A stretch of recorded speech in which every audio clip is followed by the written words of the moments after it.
दोस्तों आदाब, मैं आपका मेज़बान अली आदिल खान सत्यम गुफ्तन प्रोग्राम लेकर हाजिर हूँ। रखते हैं जो औरों के लिए प्यार का जज्बा, वो लोग कभी टूट कर बिखरा नहीं करते। क्या सत्ता के लिए सम्मान और सच्चाई से सौदा करना ज़रूरी है? क्या ईमानदारी और एकता, प्यार और सद्भाव के रास्ते से सत्ता तक नहीं पहुँचा जा सकता? दरअसल राहुल गांधी ने भारत में मोहब्बत और न्याय का नैरेटिव चलाकर राजनीति को नया आयाम दिया है। उम्मीद कर सकते हैं वो देश के हालात बदलने तक इसको कायम रखेंगे। बहुत कुछ उनके संगी साथियों और उनकी पूरी टीम पर डिपेंड करेगा। मोहब्बत और मेलजोल की इस राजनीति में दूसरा नाम अब इकरा हसन का भी जुड़ गया है। उन्होंने जिस शालीनता, सौहार्द और शांति से अपने सियासी सफर का आगाज किया है, उसके बाद से पश्चिमी उत्तर प्रदेश की राजनीति को नया रुख मिल गया है। खासतौर से जाट मुस्लिम के बीच बीजेपी द्वारा खोदी गई खाई को काफी हद तक पाटने का काम कर लिया गया है। आज इकरा हसन सियासत में आने वाली नई नस्ल के लिए आइडियल बन गई हैं। जिस राजनेता का मकसद सेवा, भाईचारा, करुणा और विकास हो, उसके सामने पार्टियों की नीतियां और उसूलों के बंधन आड़े नहीं आते। ऐसा ही हालिया दिनों हरियाणा असेंबली चुनाव के दौरान समाजवादी नेता अखिलेश यादव के बदलते फैसलों से जाहिर हुआ। उन्होंने पार्टी के उसूलों के मुकाबले अपने ईमानदार और यशस्वी नेता इकरा हसन को तरजीह दी। हालांकि सियासत के गंदे तालाब में यह सब हमेशा कायम रहना बड़ी चुनौती होता है और आज इकरा हसन के सामने भी जमे रहना बड़ा चैलेंज रहेगा। इकरा हसन के बेशुमार रील और वीडियोस सोशल मीडिया पर तेजी से गश्त करते रहते हैं, लेकिन हरियाणा चुनाव के दौरान इकरा हसन के वालिद मरहूम के करीबी दोस्त रविंदर मछरौली के चुनाव प्रचार में इकरा की कैंपेनिंग का जो अंदाज था, वो बिल्कुल निराला और दिलचस्प था। आप भी इकरा हसन की इस छोटी सी वीडियो को जरूर देखें। आपको ये बता के कि आप मेरे नजदीक हैं, मैं सिर्फ आपको कह सकती हूँ और किसी को नहीं कह सकती। तो मैं आपसे कहने आई हूँ कि एक ऐसा वक्त था हमारे परिवार पे पड़ा था, तब उन्होंने मेरा साथ दिया, अपने गाँवों में हमारे लिए प्रचार किया। तो आज उन्हें हमारी जरूरत है।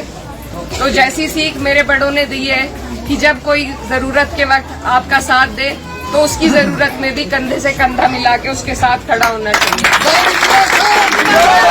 बाकी बातें चेयरमैन साहब ने सारी आपको बताई, लेकिन मैं मुखालफत में किसी के नहीं आई। मैं अपने एक भाई के समर्थन में आपके बीच आई हूँ और भले ही पार्टी, लेकिन कुछ चीजें पार्टी से भी बढ़कर होती हैं, कुछ रिश्ते पार्टी से बढ़कर होते हैं। और इसीलिए आपसे मैं चाहती हूँ कि जिस तरीके से उन्होंने मेरा साथ दिया, मेरे परिवार का साथ दिया, आप सबसे मेरी गुजारिश है कि आप लोग भी उनका साथ दें और एक अच्छे व्यक्ति को जो अपने लोगों का साथ कभी ना छोड़े, चाहे अच्छा समय हो, बुरा समय हो।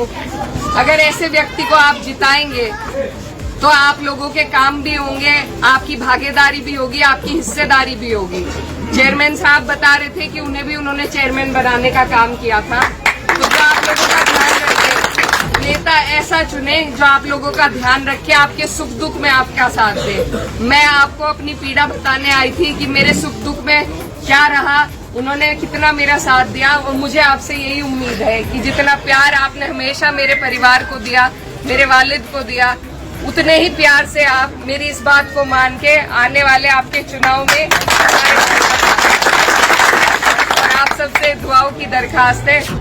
मैं जहाँ से आती हूँ वहाँ पर एक मुसलमान औरत या आदमी का जीतना बहुत मुश्किल है।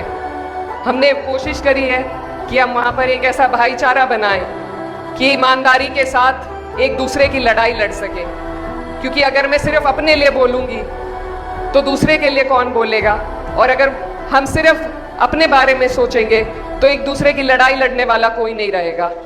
तो ऐसे बहुत से लोग हैं जिन्हें आपके साथ की ज़रूरत है, और अगर हम ईमानदारी से उनका साथ देंगे तो मुझे उम्मीद है कि जब आपकी लड़ाई लड़ने की बारी आएगी तो वो भी आपके साथ आपको खड़े मिलेंगे।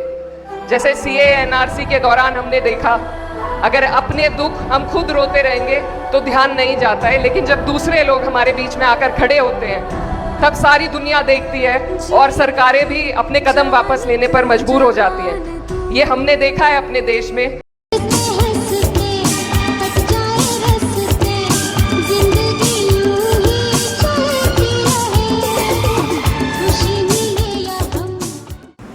उकाबी रूह जब बेदार होती है जवानों में, नजर आती है उसको अपनी मंजिल आसमानों में। नहीं तेरा नशिमन कसरे सुल्तानी के गुंबद पर, तू शाही है बसेरा कर पहाड़ों की चट्टानों में। आपका दोस्त अली आदिल खान इजाज़त चाहता है, अगर रब ने चाहा अगले वीडियो में जल्द हाजिर होगा। तब तक आप अपना ख्याल रखिए। शुक्रिया।